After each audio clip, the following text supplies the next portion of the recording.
Smash that limiter! Hello, everybody. Welcome.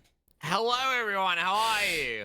I don't know if you were listening to the intro music I had going on that, but that was done by Jenny Music. I don't know who they are, but it's not bad. Not bad at all. Quite enjoyed that. But It anyway, sounded a little out. It sounded out of phase. Was it coming in through different channels? no, it's one channel. One channel. Okay. Yeah, I don't know. Okay, I know either. I even muted yeah, like because sometimes I'll accidentally forget that Twitch is unmuted, so it will play through Twitch like with that Oh. 3-second delay, but it was muted this time around, so I don't know what to talk Yeah, about. no, phase issues aren't caused by 3 seconds delay. They're caused by like milliseconds delays. Ah, okay. But yeah, nah, it was one channel. Okay, that's weird. Yeah, maybe it's just the intention of the song, maybe? I don't know. No, because it was 2 different songs that had the exact same issue. Weird. Anyway. Yes, very weird. Moving on. So we originally actually were going to cancel this podcast. We cancelled But we last didn't. week. We cancelled last week's podcast, but this week the reason why I was going to cancel it is because I was going to be dropping the oil on both my car and Ray's car today. But I feel like absolute dog shit, so I don't really particularly want to do that today. So we decided to do the podcast Hunter's instead. tummy whore, please put F in the chat. Yeah, my fucking head is throbbing. I took Nurofen this morning and did absolutely nothing. I'm so feeling like shit. I'm drinking English breakfast tea. I don't usually drink. Hell yeah. Yeah. It's cold That's now. where a lot of disappointed. hotels love English breakfast. I don't like it. My favorite tea is like Bushwell's. Bushwell's is Australian. good. Yeah, Bushwell's good, but yeah. Narad is my favorite. Yeah, that's not bad at all. But yeah, I even fucking got like new socket set. I'll show you them. But Yeah, show us the chocolate socket chat. so I even like bought fucking. So I have been working on my car for like I've been working on all my cars since I could drive, and in all these years, like I have a full like toolbox, like toolkit. Like it's not like I have specialist tools and everything. Like I'm fucking. I've seen them. Yeah, it's a lot. Not a lot. Like I'm a mechanic a lot, but I've never had these. I don't know why I never bought them. So like, I decided I should really buy them because I used one of the boys when I was doing something on my car. What was I doing last? No, I was servicing my car last time. Anyway, and I asked to borrow one of his because I got long impact sockets like these, but they as you can see in the middle, see how they got a little plastic Yeah. so that holds the nut in there, so the nut way it doesn't go all the way like down here, which is what mine do. So I have to get a screwdriver get him on the thread. So I've just what you. Yeah, now I understand what you're saying. Yeah, so I never. I don't know why I never bought one, but now I got the kit, and that makes life so much easier getting fucking, especially with Ray's car. Ray's car's a bitch to get the wheels off because, her the way her nuts are is they're easy as to cross thread, so you kind of have to You put yours on by hand first before you crank them up, right? 100% every time, yeah. Yeah, because No, I don't go balls to the wall with the impact on them. Like a lot of people as well. Like, say, oh, you shouldn't use impacts on wheel nuts. It's like, they're literally like the main focus of like the designing of the impact, like rattle gun, like with the air, was literally to take wheel nuts off. Like, that was when they first came to be back when they were fucking invented, I guarantee the first thing that came to mind was getting wheel nuts off. Because, like, in the racing industry in particular is where they, like, really shine. They've Yeah. never not used impacts to get the wheels on and off. You know, And like it's really dumb. I don't understand. Like I can understand like you don't use an impact on any of the small bolts because you know it will break them, but like when it comes to wheel nuts, like nuts that are designed to be like in the 100 foot-pound of torque range, like I think that's nothing. I think an impact isn't gonna break it or over torque No, it. you impact. So if I'm correct to understand, all those threads are all high tensile, which Yeah. essentially means that most cars bolts are high tensile. Most of them are. which essentially means that it's good until it's not. So if anything, you actually want to use something that's going to give it a bit of a test to make sure it doesn't break, because you'd Yeah. rather break it in the shop than on the street. Yeah, because in the shop you can repair it.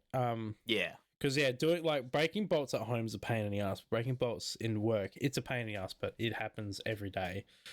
Yeah. Especially when rust is involved, like those Yanks that live in the Rust Belt. Like majority, like I can imagine their labor rates are through the roof because, like, just doing an oil change, I guarantee the amount of snap bolts just like getting covers off, or even the sun plug would probably snap sometimes, and they'd have to repair that. Like, there would be so much shit that they would have to do. I can see why as well in America why a lot of manufacturers have gone towards like the plastic sun plug systems, because maybe that's to combat that plus save costs. Yeah, my only concern with that is that oil breaks down plastic, right? Oh yeah, I've seen a sun plug literally melt from the oil. Yeah, and the other thing too is that it's like not as strong. It's not as strong as metal, so it's not gonna. You're gonna need a bash plate minimum. Yeah, it's not like if any like a stick or a rock comes up and hits it, it's gonna break it. Yeah, that's not a good design. It's like brand new, maybe not brand new. The plastic might deform and then pop back into original position. Yeah. But over time, like once you get 100,000 Ks in your car, like nah, it's brittle then. It would definitely break. Yeah, no. But, yeah.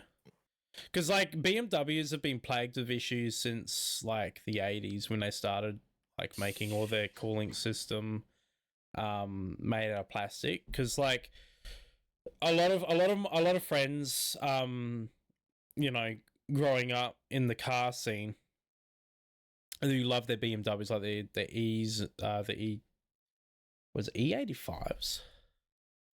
I don't know.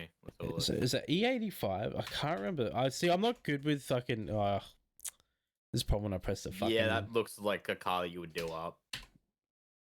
BMW, I reckon it is. Yeah. Them, and all the other. Yeah. Them. What was the other one? There was another one. So this one was like the equivalent to this one was the Let's go to browsing and show people so know what I'm talking about.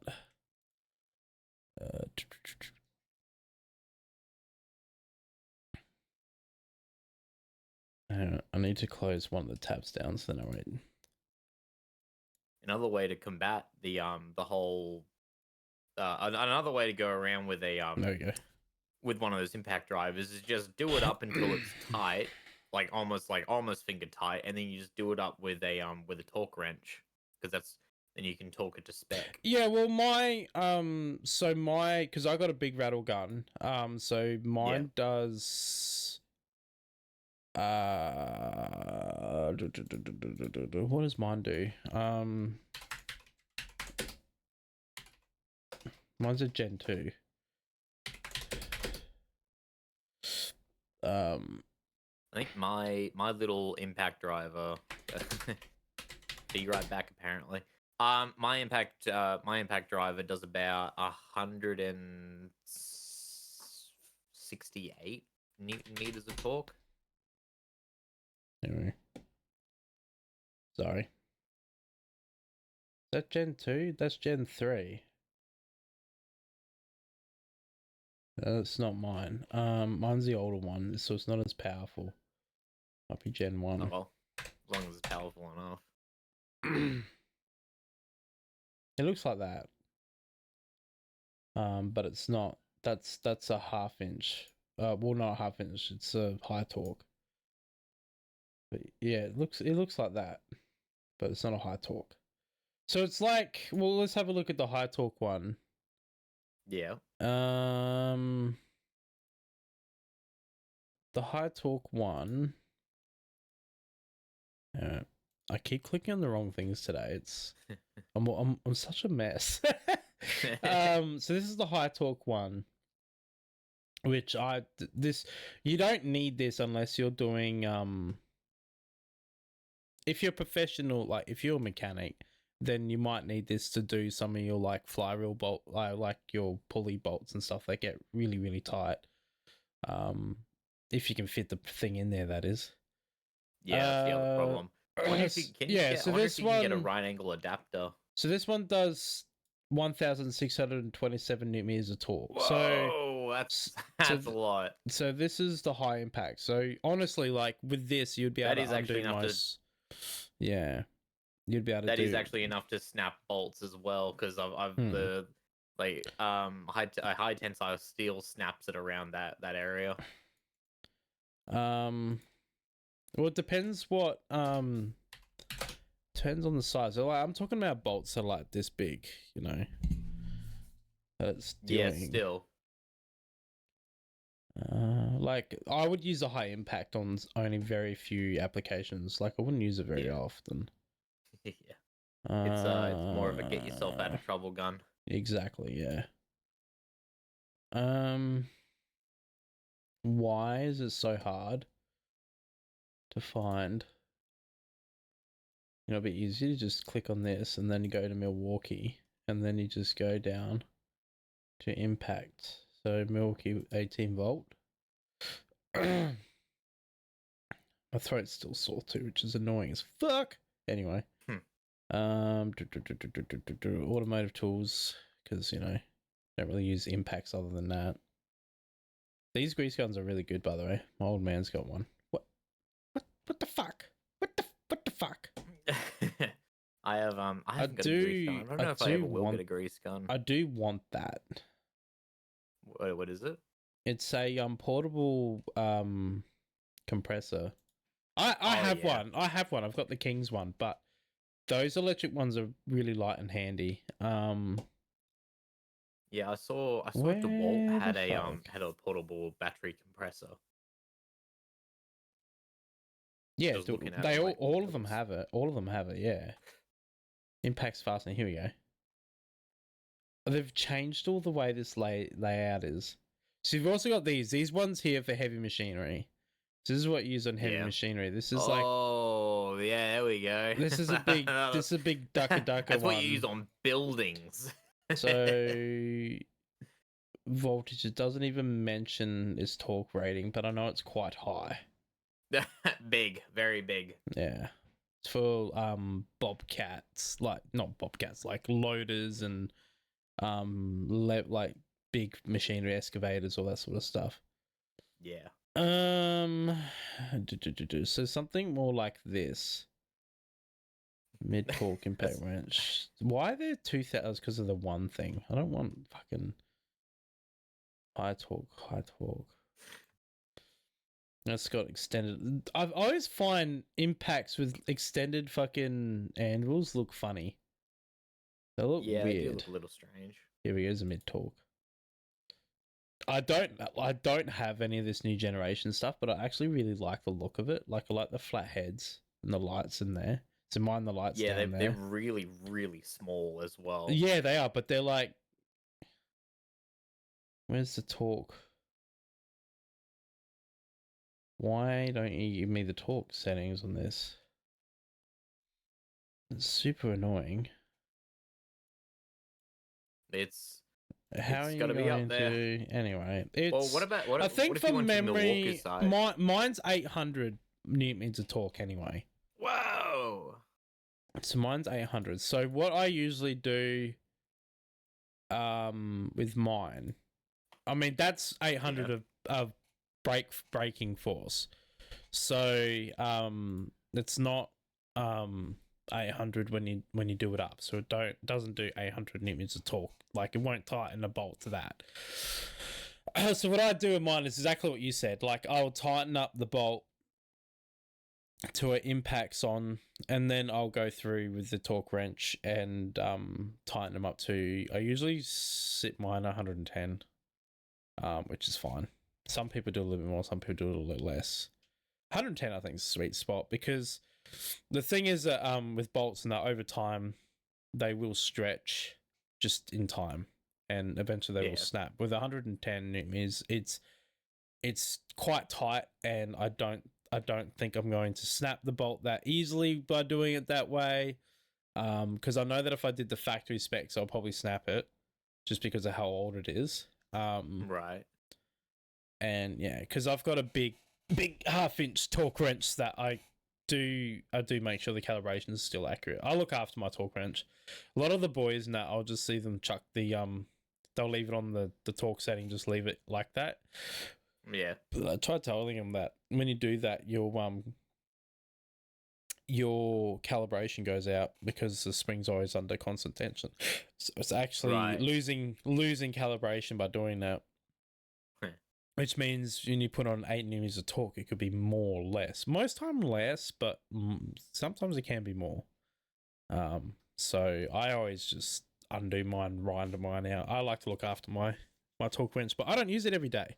It is a pain in the ass to fucking get it. If I was to use it multiple times a day, like to get out and round it up to the torque I need, do it up, and then torque, and then undo it, and then like that would be a pain in the ass. So I can understand why they do it, but I guess for wheels it's not a problem because as long as every wheel's torqued down, it won't come off, and it's even because if it's out, at least every nut's out by a bit. Yeah. That makes sense. So it's all consistent. Yeah. It's not you don't get the wheels off a bit because of they're not torqued. That's why you have to torque wheels. Because if you don't know if this nut and this nut and this nut and this nut at the same like level of tension on them.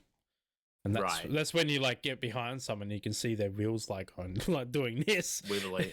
Yeah, wobbling because they're not fucking on properly. So because you know how to change a tire though, don't you? I do, yeah. Yeah. A lot of people don't. I just haven't bought. I need to buy I bought a socket. I bought a socket specifically for my lug nuts. I just need to buy a torque wrench. I just don't want to pay them fucking $85 for one right now. Are they that expensive? Yeah. Well, the King Chrome ones at Bunnings are. Actually, I thought King Chrome were like $220. Oh no, the ones that I saw. Oh, you know what? Let me look on Sydney Tools torque wrench. Because if I go to Sydney Tools, it's gonna be more expensive because I got like really expensive. They got because the HRDs on Total Tools are like under $100. Gear wrench are more expensive because they're electronic. But I would only buy like a gear wrench. So I would buy an electronic torque wrench if you're like doing motors. Oh yeah. Because you need so when you're assembling a motor, it's got to be a specific torque plus a certain angle. Right. So you get to your torque specs and then say it's 15 degrees. So when you're doing the when you're reading the specs on like reassembling the motor, it will tell you say 40 pounds or 40 newtons of torque with 15 or 25 degree angle. So you get to you set your torque wrench up with your you input 40 degrees newton torque and then you input 20 degrees of angle. So you'll get to your 40 degrees newton torque and it will say sound off. And then you go further until you hit 20 degrees, and then that's it, you're done. And you got to do the same in a certain pattern. Right, gotcha. So, for example, if you're doing your head bolts, you got to do it like that in a certain way. That's if you're assembling a motor. You don't need to do any of that stuff for just general works like suspension work or anything like that. And half the time, like no one really talks that stuff down either. You kind of can't because like when they say, the what's a good example? Like they say you have to torque down the guide pin bolts on the calipers. So on a caliper, you've got this slide pin, and it's a nut that screws into basically a pin, and then the pin has got a boot on it, and it's got grease in it, and that's what allows the brake caliper to expand and retract, because obviously the caliper has to move because the brake pads are going in and out. Yeah, you have to push push and pull. Yeah. Yeah. So the guide pins is what holds the calipers, the two pieces of the caliper, the front and the back, together, and that's what controls the slide. That's why like sometimes people get their brakes seized, is because the actual slide pins have seized, and so so they're not moving anymore, which happens quite often. So they say to torque those down. But how can you torque that down when you can't get a fucking torque wrench in there half the time, especially on European cars? There's no room. You can't get it in there.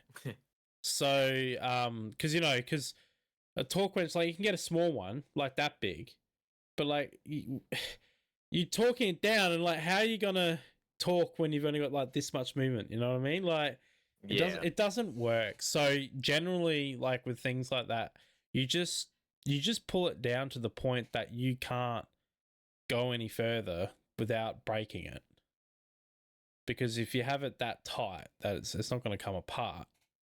Two, you can't torque it.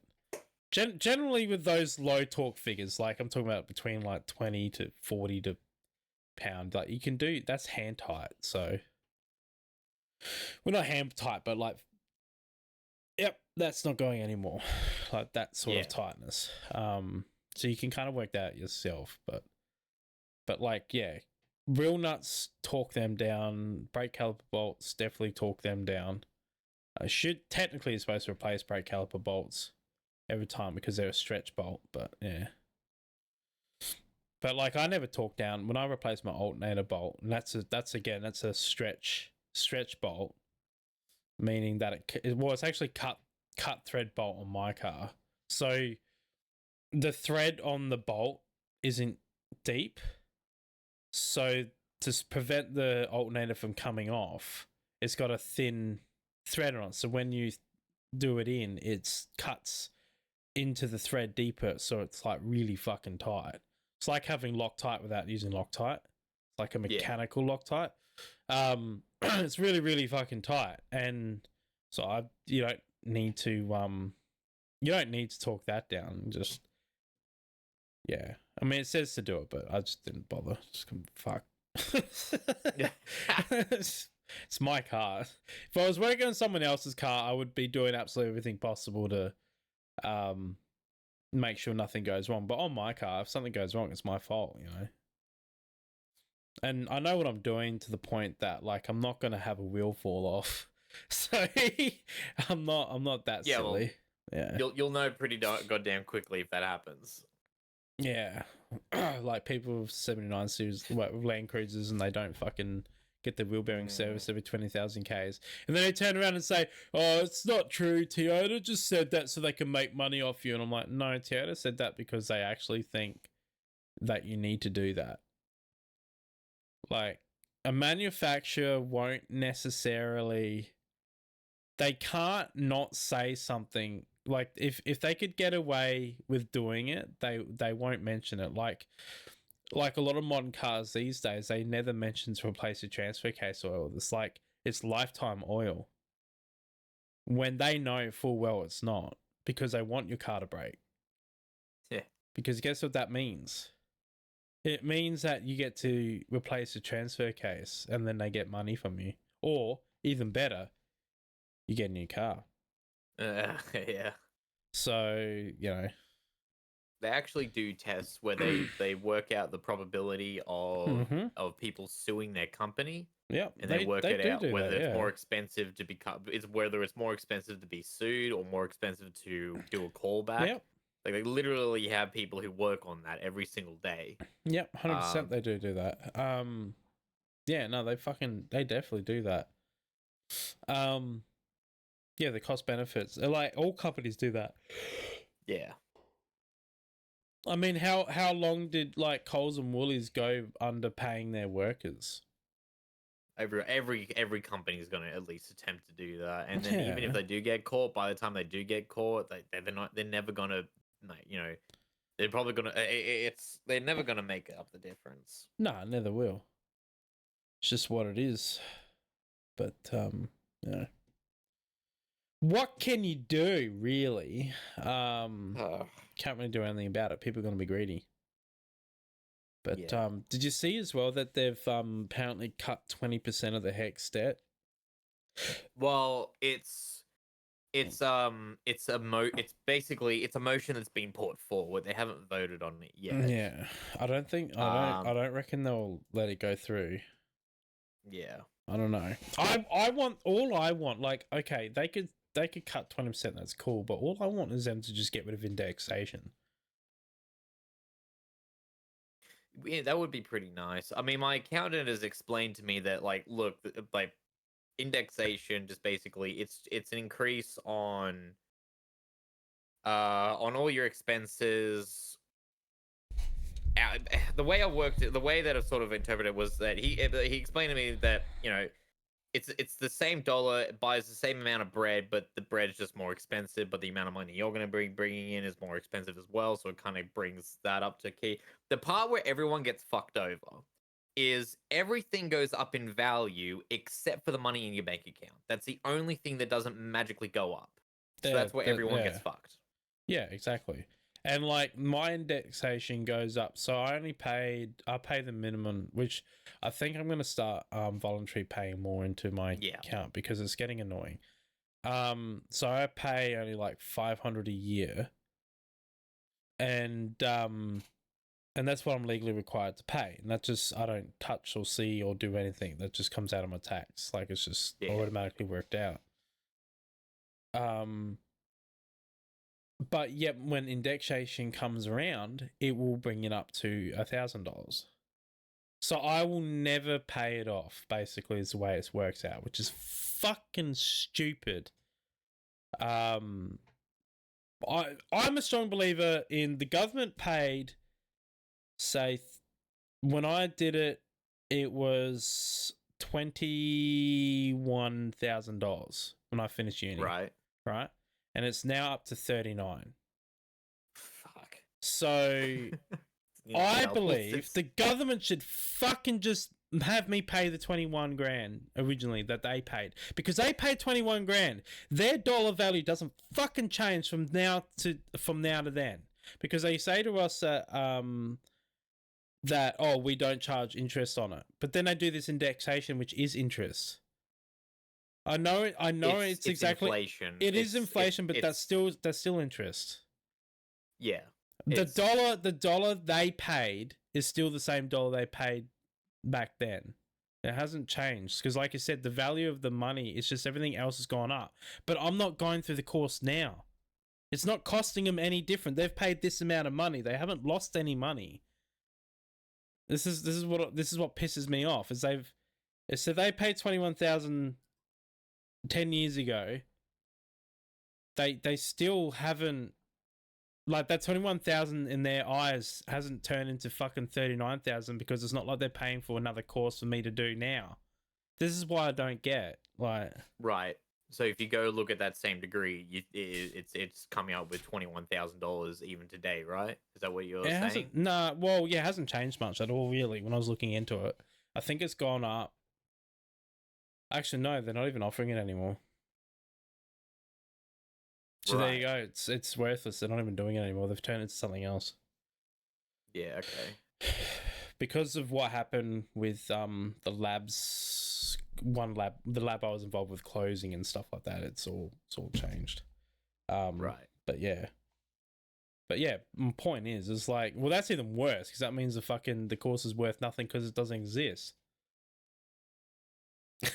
So yeah, that's another way of looking at it. It's honestly, in my I think going to uni was probably I'm gonna be pretty happy if it turns out that university was the worst financial decision I ever make in my entire life, and I'm also gonna be doing voluntary payments or repayments. I mean, I'm just yeah, gonna work it out, like I'm what I gonna, can afford to do. yeah, I'm gonna do the same because I just want to, 'Cause- because it's annoying because that debt also goes against our loans, which is really Yeah. stupid as well. Because it's like, if you're paying the minimum, it doesn't impact you at all. Yeah. So like, but if they get rid of indexation, we'll be able to pay it off. That's what the problem is. Is like mine. If they did never had it to begin with, mine would still be actually be less than 21,000 because I would have probably paid off 5 grand by now easily. But I haven't because the indexation is always more than what I pay.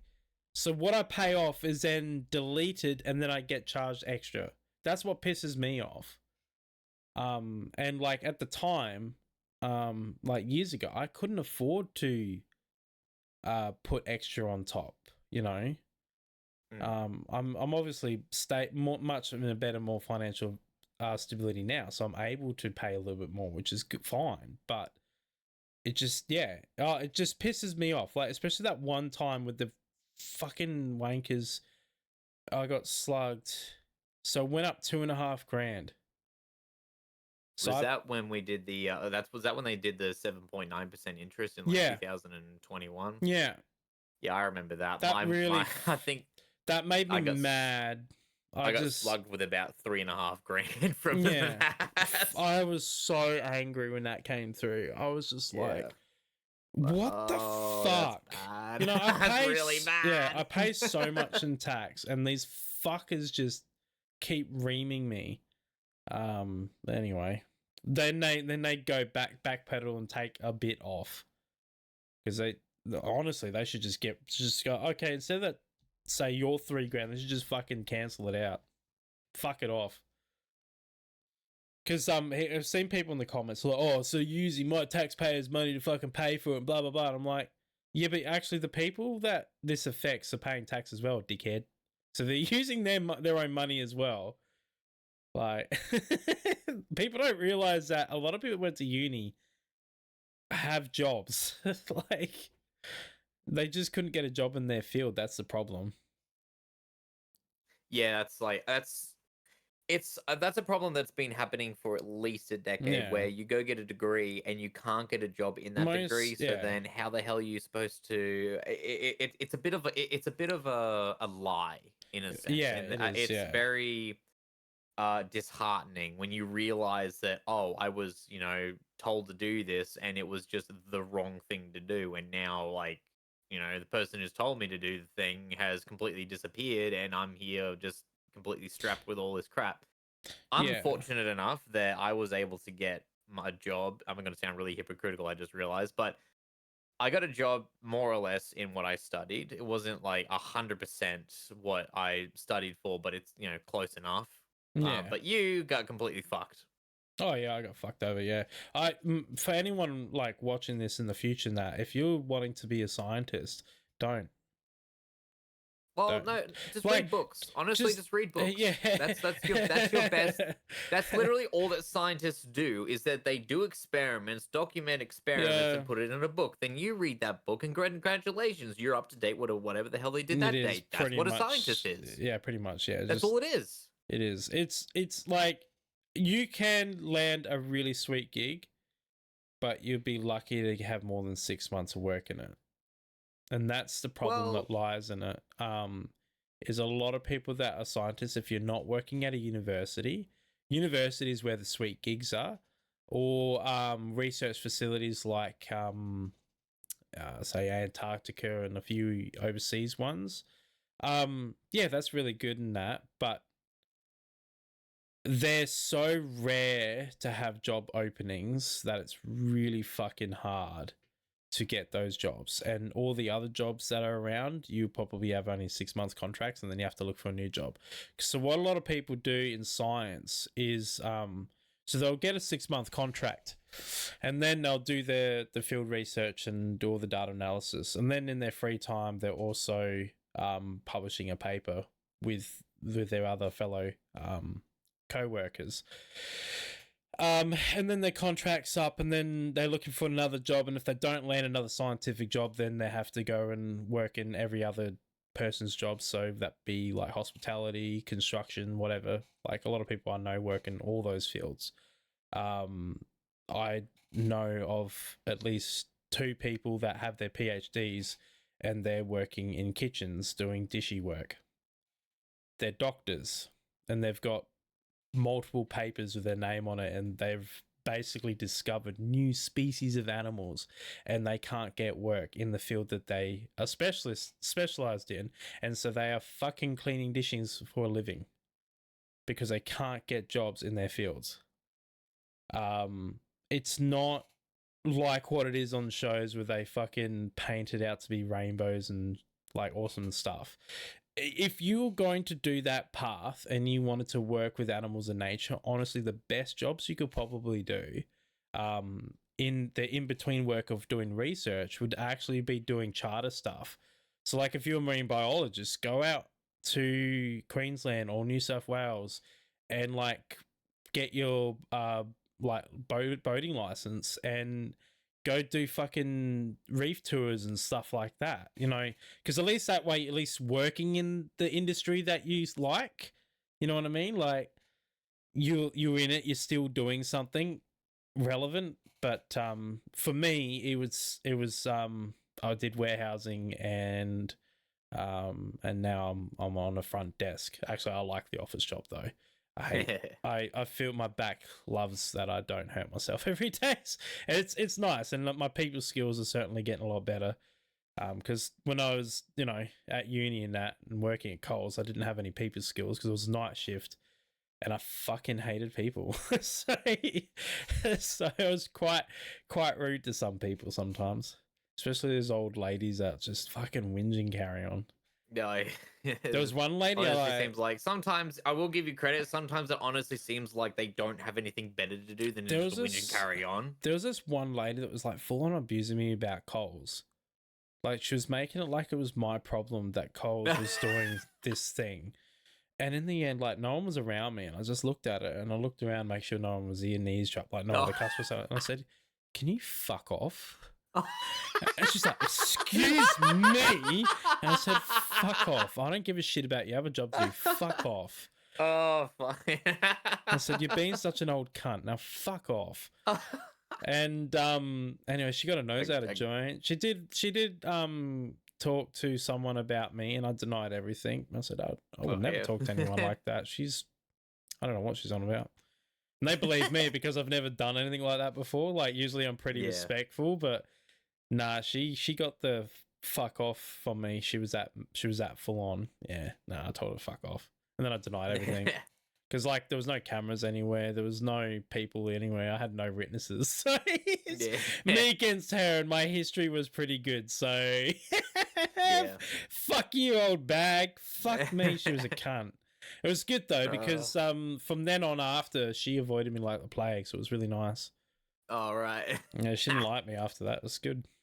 Most of the time, 100% of the time, I'm pretty good with people and very patient, even when I don't need to be. But she just picked the wrong day, the wrong time, and was carrying on about something that had nothing to do with a single worker in that store. It was literally something Coles was doing like on a corporate level. Like it had nothing to do with the supermarkets. She was having to go about something completely nowhere near in our pay grade. Like none of us, I didn't even know what it was on about, but she was going on about something to do with her fucking shares. Like, her shares? Her shares, yes, her shares. What? Yes. Yeah, she was carrying on about her shares. Oh, God. And she was like, she thought that she was entitled to have discount because she's a shareholder. And I'm not on a checkout. I'm not in a checkout. I'm stacking shelves. So I have no fucking idea what she's on about. She was just being a cunt. And she was abusing me and being so mean. And I just gave it back to her and she didn't like it. And you know what? I really do hope that one day she does that to someone hits her because she can't deserve it. Fucking hell. She's probably dead now anyway. She was that old anyway. But Maybe. maybe. But anyway, karma's I a think bitch. And I think that one of the biggest problems is that it's both a blessing and a curse that a lot of people can't get a job in their own field, and it's a curse because it'd be really convenient to just go to a building and then they just pay you just to go there and do their work and whatnot. But at the same time, now is a really good opportunity to just make your own opportunities, right? Where like go if you're like a marine biologist and you have papers and you have whatnot, go start a YouTube channel and go learn how do you make a show like Blue's Clues or some shit like that. Like, hey kids, or some crap like that, or hey fellow adults, or some shit like that. How do you get people's attention to pay attention to what you're doing? And that is what will attract the money, essentially, because at the end of the day, you just doing this fiddling, if like flailing your arms doesn't pay, right? But getting people's attention into why you're flailing your arms does pay. Yeah. No, that's a good idea. It's a really good idea for someone to do a YouTube channel as a marine biologist. Just go out there fucking like with your scuba gear and record it, and then like give little informations blurs about every animal you encounter. Yeah, I don't think I've seen that on YouTube. That alone. Yeah, exactly. Like, go do something. Like, go do something. Go like, and the thing really is that like you can just say like, just do whatever you want. Yeah. Like, it's a really great opportunity. Like, the internet has really opened up a great opportunity. Again, internet. I made this realization about a year ago. The internet in of itself is a blessing and a curse. Yeah. In the sense that you don't necessarily need a plumber for probably 50% of the problems you have with plumbing, because you can just look it up on YouTube and you can fix it yourself. Like the video will explain to you, go get this part, replace this part, well, problem solved, right? That's about $300 out of somebody's pocket just for showing up, right? Yeah. And then probably another $200 to actually fix it. That's a $500 that basically the internet has ruined for a plumber, right? But same with that's $500 you've saved as a result of the internet. Sorry. I said same with the automotive as well. Like, exactly, you can learn how to do look what you're online. fucking doing on YouTube. Yeah, like that's probably I'm literally showing people how to fix things on their Navara. Exactly, you're probably taking thousands of dollars out of other mechanics pockets, but you're putting money in your own pocket because that's the opportunity you want to create for yourself. And there's nothing wrong with that. It saves me a lot of money. All the more power fucking to you. Yeah, exactly. Well, for example, just servicing my car like this weekend, me doing mine and Ray's car at work. I can't say exactly how much it would cost me, but it's under $100. Yeah, exactly. It's just because, one, I don't have to pay for labor because I'm doing it myself. Two, I have my own tools. All I have to pay for at work is oil and oil filters. So yeah, exactly. Normally a service through us, if you were to walk in and get your service done, it would be between $360 to $400 and something just for a minor service, just for an oil change, oil and a full check over the vehicle. Now we do a lot more, in the sense of the check over, like we go the fine tooth and nail to check over. Instead of dealerships, they just put up the hoist and go, and then they fucking send it back to you. That's what some dealerships do, I swear. It's got wheels on it. They haven't fallen off yet.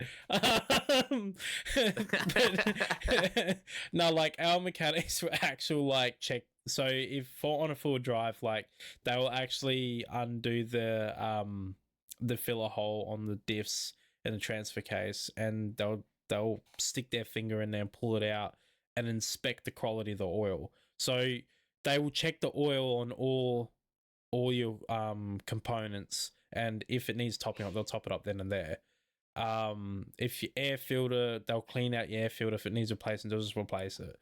Dealerships, they don't do that. They don't do half the shit they say they're supposed to do. And yet you're paying usually more to go to a dealership. You can have cap, and if you have cap pricing, they're definitely fucking not changing your air filter out. They're just cleaning it out and putting it in. But yeah, and like light globes and stuff like that, like we'll just fix it for you. I mean, yeah, you get paid, you get charged for the time, but we'll just do it. So then that way we don't like give you the invoice at the end and be like, oh, your light globe's blown. And they're like, well, why didn't you fix it? Oh, because you have to pay for that. Like, yeah, I'm happy to, but like you could have just done it then and I'll just pay now. Yeah, Oh, like what? you have to book it in now. Like, book it Yeah, in for a light globe replacement. And Like, that ends up yeah. costing. That's probably why they do it, because it ends up costing more. Because like basically it's all administration bullshit. So if just to have a look, just to do one inspection, in a lot of electronics shops, they'll charge you like $180 just to open the damn thing up and look at it. Yeah, and you know each what? Time. Electronics stores, I can understand why they do that though, because like pulling apart a laptop is quite intensive and risky, because if they break something, they're gonna have to fix it themselves, like the electronics store, because you don't know the condition of the thing that you've taken apart. Now, if you've taken it apart and it's already broken, then yeah, that's obviously what you charge the customer to fix. But if you break it, you can't charge the customer that. So you got to be real careful with electronics and stuff like that, and that's why I understand why they charge so much up front to cover that cost if they do break something. Yeah, like just the plastic trim alone can be easily broken. You know, like when you pop it off and shit. Yeah. Oh yeah, I've taken apart my laptop before. I've taken apart a few laptops before. Actually, I've taken apart a lot. I've taken apart multi-$1,000 consoles. Yeah. Like I've actually pulled apart. I've pulled apart and basically I remember it was many years ago. I pulled apart I think it was I can't remember if it was a $200,000 or a $1 million console. I can't remember. Anyway, but long story short, if something goes wrong with my car, if something goes wrong with my car at the mechanic shop, and my mechanic just says, hey, like, we've noticed this problem, you want us to fix it? 9 times, like 10 times, no, almost all the time I'll say, yeah, go ahead, go for it. There was one time that they were doing a pressure test on my radiator, and my radiator fucking exploded. And then my mechanics called me up and said, yeah, just FYI, your radiator is exploded. I've already bought a replacement, because he knows me. He knows I'll want it fixed. And he's like, yep, I've already got a replacement coming. You'll be ready to go this afternoon. It's like, yep, no worries. Whatever, man. That's just what it is. Yeah. It happens all the time. And like a big thing with cars, when your car's due for a flush and replacement of the radiator, so coolant flush, a lot of the times it will leak after, because you flushed all the gunk out that was stopping leaks from happening. Happens all the time. So like someone call up, after you did my radiator flush, it's now leaking, and it's like, yeah, this is the reason why I told you to keep an eye out, because sometimes it will leak. Because I'll let customer know that. I'll be like, so we're flushing, hey Reggie, how's it going? So sometimes I'll tell them. I'll be like, been a long time. just let you know that sometimes when we flush the radiator, because we flush all the gunk out, a leak can occur. So just keep an eye on the car when you're driving along and let us know if it does, and then we'll book it and see if we can fix it. Yeah, no worries. And then next minute you get a call back. Oh, it's leaking after you touched it, and they're like, we literally told you. Yeah. Anyways, because like, clearly you're not one to listen. Like, honestly, if you come across like the most piece of shit car in the world, don't flush the radiator. If you need to get someone in emergency, just keep the radiator topped up and just keep driving. So it's not overheating. It's not a problem. Because as soon as you flush it, you're gonna have a list of problems. because what will happen, especially if it's really old and really neglected, is like you keep chasing the leaks, and it'll end up being like from a few $100s to like thousands, because like next minute you're replacing the water pump, the fucking radiator, the thermostat, all the hoses and clamps. Oh, now your fucking heater core's blown too.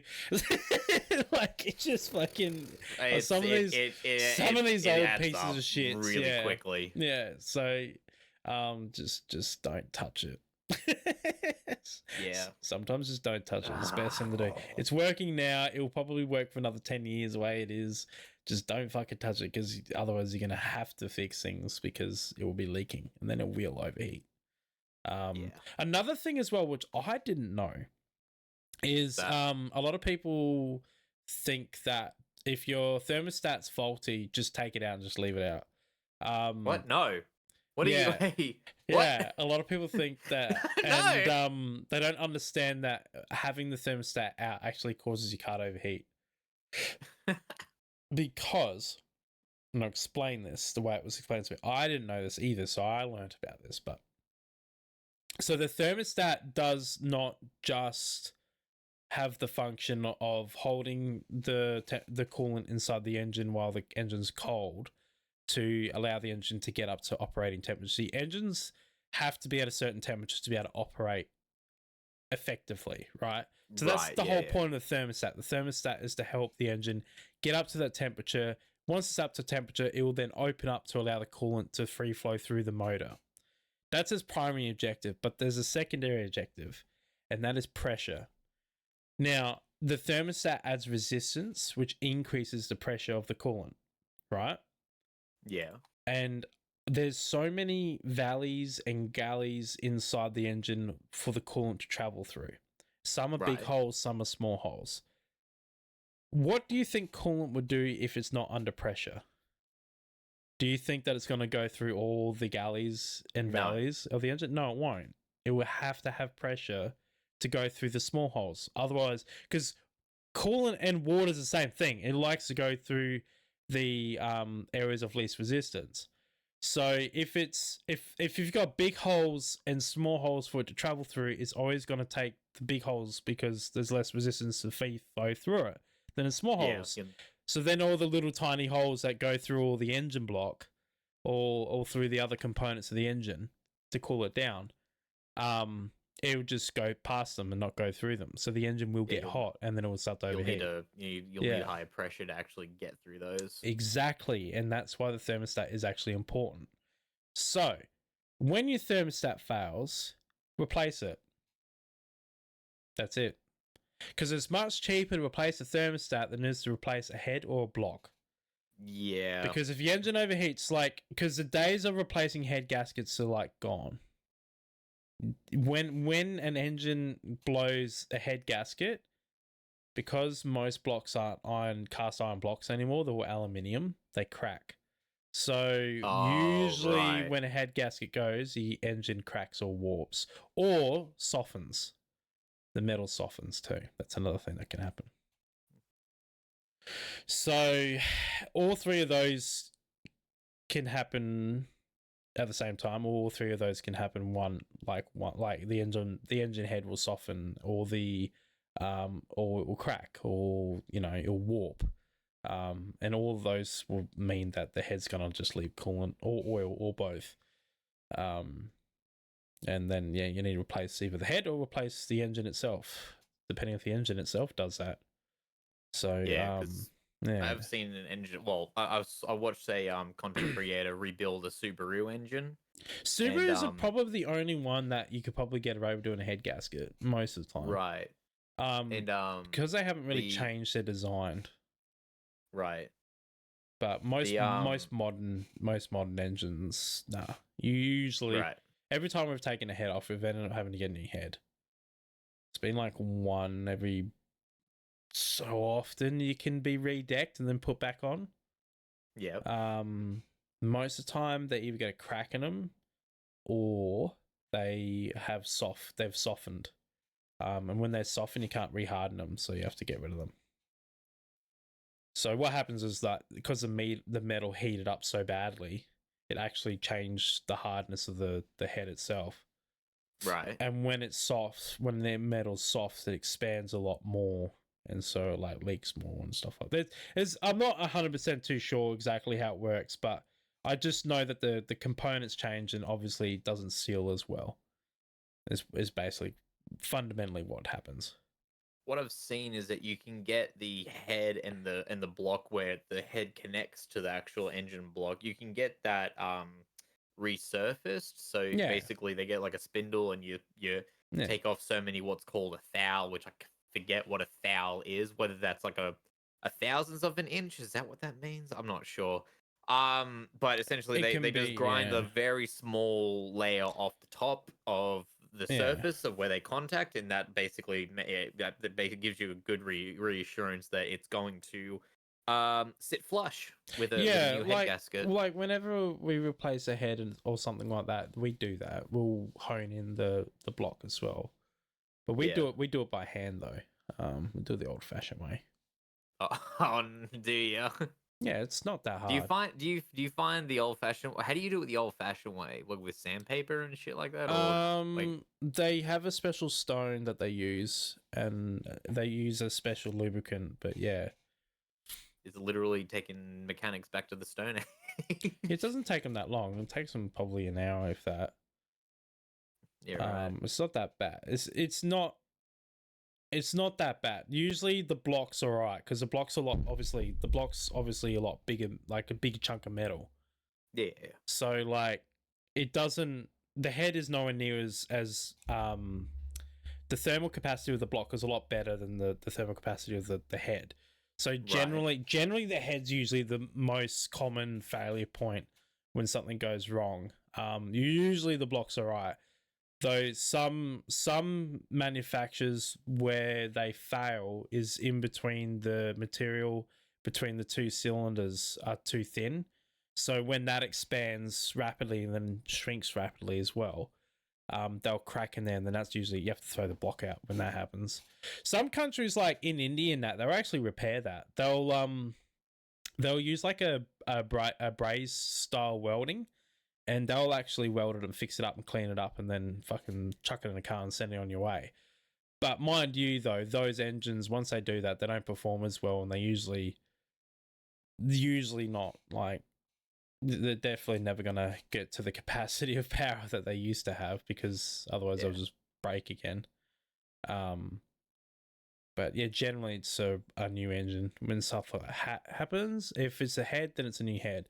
Either way, it's still expensive. It's quite expensive.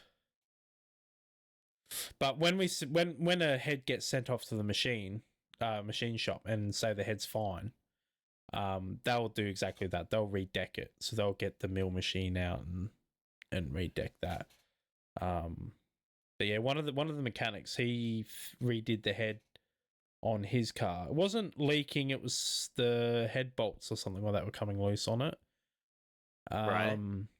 So there was nothing wrong with it.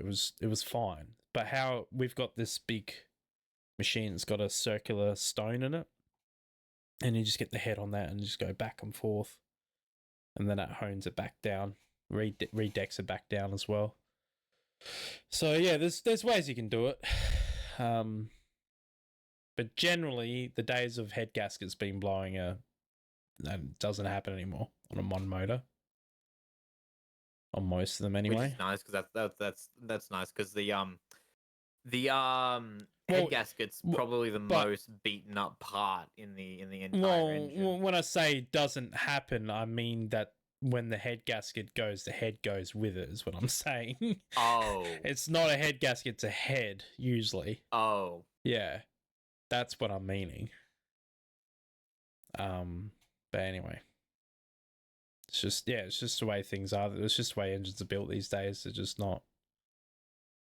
They're not as serviceable. Cars are not as serviceable as they used to be. That's why Toyota's so praised so highly, is because the 79 series are serviceable. Yes, you have to do the wheel bearings every 20,000 Ks, but it's good that you do that because it means that you can keep it chugging along forever. You know what I mean? Because every seal and gasket is serviceable. The wheel bearings are serviceable. They're not like my car.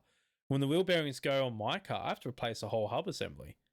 So I have to replace the whole thing, like because you can't service the wheel bearings in that. You can't take the wheel bearings out and put them back together. You have to replace the whole fucking thing because it's a sealed unit. It's not designed to be taken apart. It's designed to be put together and then that's it, done. Mind you, though, the wheel bearings in that probably will last until the car blows up. So,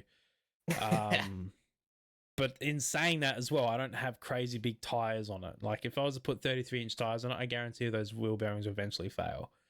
But yeah, it's just, I don't know. Car manufacturing has changed a lot. But also on other news as well, car manufacturing, you see that one of the biggest shipping companies have now banned EVs on their list. I'm not even remotely surprised. In fact, I'm actually kind of surprised it lasted this long No, no. because those suckers like take the fucking ship down if they could. They did. That's why. Oh, I'm a prophet. They sunk one of their ships. Yeah. Yeah. It sunk one of their ships. That was that one that sunk a while back. Right.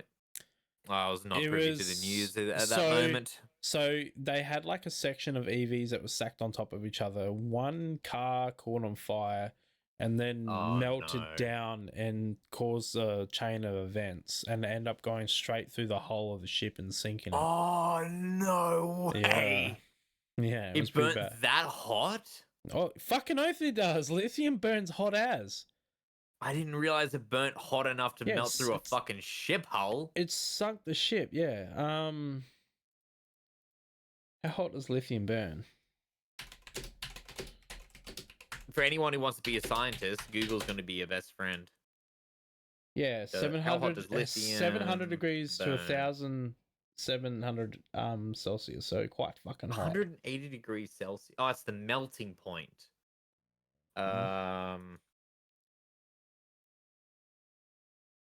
Yeah, 700 to 1,000.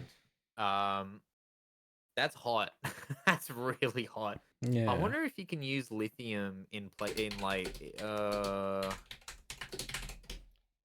So thermite, thermite gets considerably hotter, but I can imagine the mixture of metals and plastics when the car melts down would increase that temperature. So,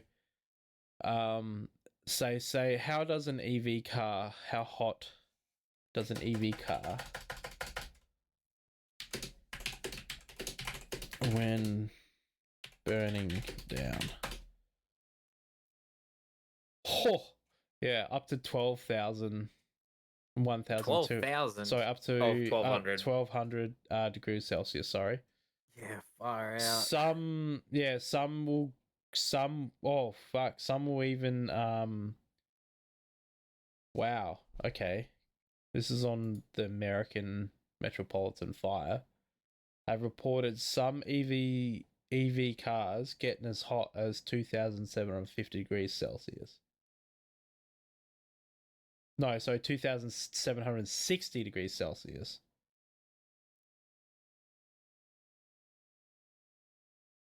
That's really friggin' hot. So yeah, I guess that makes sense as to why it melted through the friggin' hull of the ship. Oh, far out. Apparently, it can take up to 10 trucks to put it out. For it to only reignite again later. Oh, wait. Ah. Yeah. I can see why they banned them. Yeah. I can see why. I'm still interested to see because my boss keeps asking me to fucking get a BYD Shark. He's like, get a BYD Shark, get a BYD Shark. I'm like, no, and he's like, why? And I'm like, because they're shit. And he's like, yeah, but I want to drive one, but I want to buy one. And I'm like, so you're trying to get me to fucking get one so you can just try it out? Fucking crap. And the people that own them are delusional. I did troll someone the other day, eh? I did a naughty. Okay, so you know it's really fun when you get in a Facebook argument with someone? What's that? Right, and you shut them down by pretending to be someone you're not.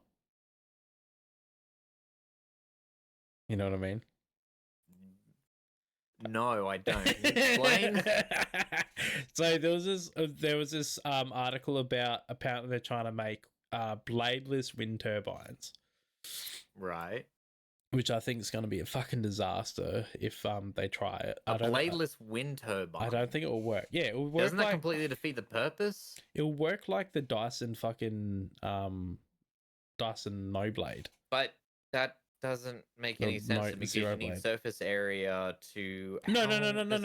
So like it would be a big gaping hole, you know. Yeah. But the actual turbine. How big is this gaping hole? It would be pretty big. It's a fucking wind turbine. But it will have a blade. This is the thing. Just because it doesn't have a blade on the outside doesn't mean it doesn't have a blade. It will still have a fan blade inside the fucking thing.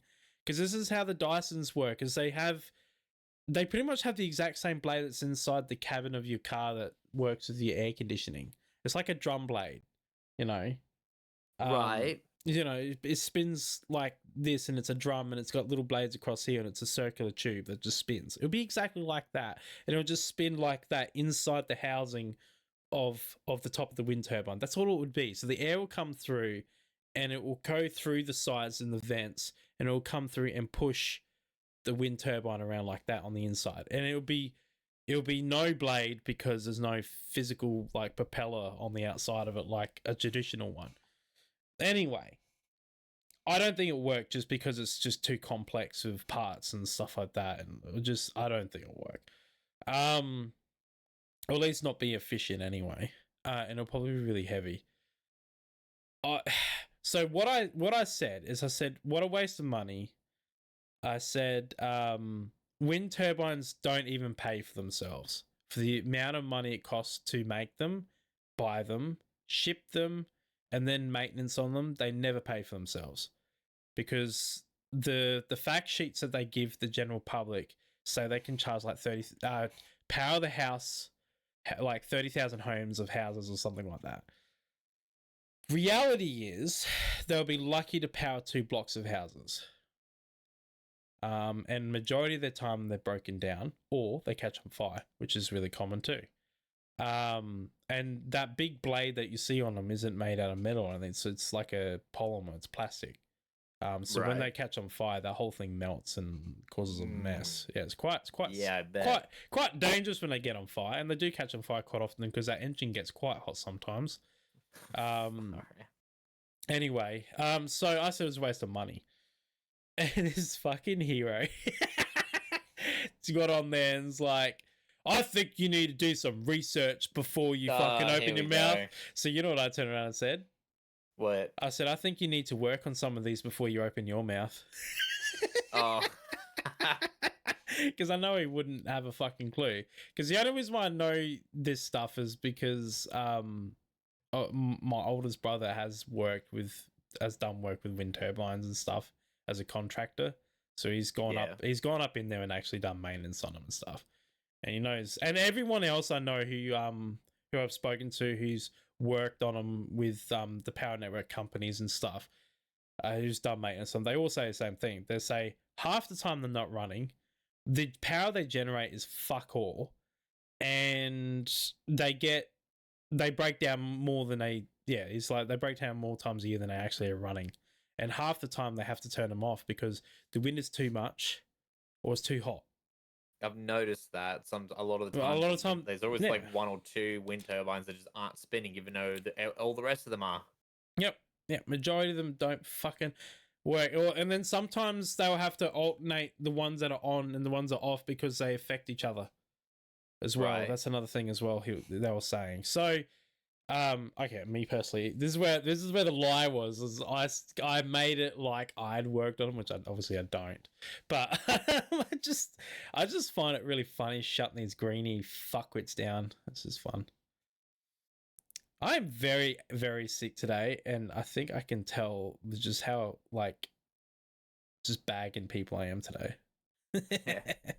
But yeah, no, it was good fun. I love pissing people off on Facebook. It's good fun. It's like the one thing you do watch, like a concerning amount. Yeah, I like it. It's good. It's entertaining. Though it would be better if my name wasn't on there. That's the only downside of Facebook. It won't let me have my old name back. Because I never used to have my full name on it. Yeah. Some prick reported me for having not my real name on there. And they changed it to my real name. And they won't let me change it back. Wankers. And they're like, oh, you have to show proof of ID. I'm not giving you my driver's license. I don't trust you. You guys sell information all the time. Your literal income is selling information. I'm not going to give you information that I don't have to. So, yeah, it's kind of annoying at that, but I don't care. My profile's pretty lock and key anyway. So, yeah. doesn't affect my time of the day. But yeah, we should probably call it quits, I think, because Yeah, that's fair. my eyes are getting sore. I think I need to make a coffee. I might make another one. I really enjoy coffee. Probably a little too much, really. We had issues with the coffee machine not tasting quite right. Already! Right. And I was thinking to myself, I'm like, I bet it's the coffee beans have gotten a bit stale and I need to start using pressurized baskets. So I changed from non-pressurized to pressurized basket. Now it tastes good again. Okay. Yeah. No, I thought you were gonna say like some sort of mechanical issue. No, it shouldn't have any issues in that regards. Yeah. By the way, that Bigfoot phasmophobia thing was fucking hilarious. I love. It's called Boom. Oh, I need to tell everyone about this. What is it called? Boom. Something again. I don't remember what it is. I just hang on. Let me look at my history. If I go to my history and then I go to, oh, here it is. Boom morphed again. Boom morphed again. I love this channel so much. It's so dumb. It's basically what the internet was made for. I mean, like, okay, so the internet was made for cat videos, and now AI is just made for Sasquatch vlog videos. I fucking love it. It's absolutely hilarious. It's so funny. It is. Okay, so we're gonna rate in someone new today. Someone different. See how it goes. All right, sweet. Well, anyways, thank you very much, everybody. Hope you have a good day and night, depending around the world, and we'll catch you next time. Hey, have a good one. All right, see you. Bye.